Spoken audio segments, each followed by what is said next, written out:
भारत को मंदिरों का देश कहा जाता है। यहाँ पर कई प्राचीन और चमत्कारिक मंदिर हैं। इनमें कई मंदिर बेहद रहस्यमयी हैं, जिनमें मध्य प्रदेश का 64 योगिनी मंदिर भी शामिल है। भारत में 4 64 योगिनी मंदिर हैं। ओडिशा में 2 मंदिर हैं और मध्य प्रदेश में 2 हैं। लेकिन मध्य प्रदेश के मुरैना में स्थित 64 योगिनी मंदिर सबसे प्राचीन और रहस्यमयी है।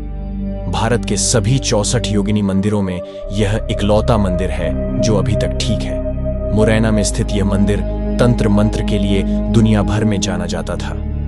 इस रहस्यमयी मंदिर को तांत्रिक यूनिवर्सिटी भी कहते थे। यहाँ पर दुनिया भर से लाखों तांत्रिक तंत्र मंत्र की विद्या सीखने के लिए आते थे। आइए जानते हैं मुरैना में स्थित प्राचीन और रहस्यमयी 64 योगिनी मंदिर के बारे में। मुगलों के आने से पहले मध्य भारत, आज का मध्य प्रदेश, में हिंदू राजाओं का शासन था। इसी दौरान उन्होंने धर्म, शास्त्र, तंत्र मंत्र से जुड़े स्मारकों में स्थापत्य कला का जो नायाब नमूना पेश किया, उसकी मिसाल आज भी कायम है। जबलपुर में कलचुरी राजाओं के बनाए मठ मंदिर आज भी उस गौरवशाली इतिहास की दास्तां बयां करते हैं। जबलपुर शहर से 20 किलोमीटर दूर अपनी दूधिया संगमरमर चट्टानों के लिए विश्व प्रसिद्ध भेड़ाघाट पर्यटन स्थल में 64 योगिनी का मंदिर उसी इतिहास का साक्षी है। हालांकि मुगल आक्रांता औरंगजेब ने यहाँ की सभी योगिनियों को खंडित कर दिया था, लेकिन आज भी इस मंदिर का ढांचा बेहद मजबूत है और बड़ी संख्या में पर्यटक इसे देखने आते हैं। एएसआई ने इसे संरक्षित स्मारक घोषित किया है। इतिहासकार प्रोफेसर आनंद राणा बताते हैं कि मध्यकाल में जबलपुर में तंत्र साधना का देश का उत्कृष्ट विश्वविद्यालय था। यहाँ तंत्र शास्त्र के आधार पर तंत्र विद्या भी सिखाई जाती थी, जिसे लोग गोलकी मठ के नाम से जानते थे। लेकिन मुगलों के आक्रमण के बाद यह मठ धीरे धीरे बंद हो गया। आज भी जब तंत्र साधना की बात होती है तो गोलकी मठ को विशेष तौर पर याद किया जाता है। ये आजकल भेड़ाघाट के 64 योगिनी मंदिर के नाम से जाना जाता है। ये एक ऐसा केंद्र बिंदु है जहां मारे मत देखने को मिलते हैं, लेकिन शैव मत सबसे पुराना है, क्योंकि त्रिपुरेश्वर महादेव की स्थापना के साथ ही यहाँ शैव मत की परंपरा शुरू हो गई थी।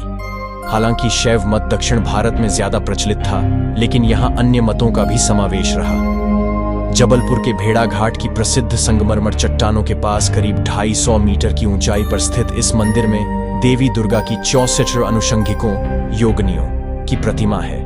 इस मंदिर की विशेषता इसके बीच में स्थापित भगवान शिव की प्रतिमा है, जो कि देवियों की प्रतिमा से घिरा हुआ है। भगवान शिव यहाँ अपने वाहन वृषभ यानी नंदी पर माता पार्वती सन 1000 के आसपास कलिचुरी वंश ने करवाया था। मंदिर के सैनिटोरियम में गोंड रानी दुर्गावती की मंदिर की यात्रा से संबंधित एक शिलालेख भी देखा जा सकता है। मान्यता है कि यहाँ एक सुरंग भी है जो 64 योगिनी मंदिर को गोंड रानी दुर्गावती के महल से जोड़ती है। यह मंदिर एक विशाल परिसर में फैला हुआ है और इसके हर एक कोने से भव्यता झलकती है। 64 योगिनी मंदिर वृत्ताकार यानी गोल आकार का है। बीच में एक अद्भुत नक्काशीदार मंदिर है। इस मंदिर के गर्भगृह में शिव पार्वती की प्रतिमा है।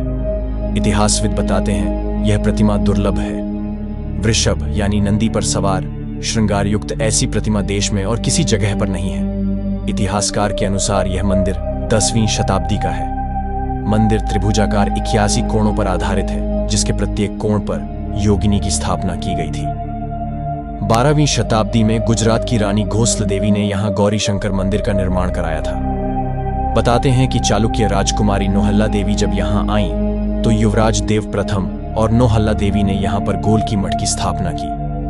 कहते हैं कि यह एक विश्वविद्यालय था, जिसकी शाखाएं दक्षिण भारत में मद्रास के कुरनूल, सुंदर, कडप्पा तक थीं। नोहलेश्वर, विलहरी, बघेलखंड से लेकर केरल में भी इनका अध्ययन केंद्र था।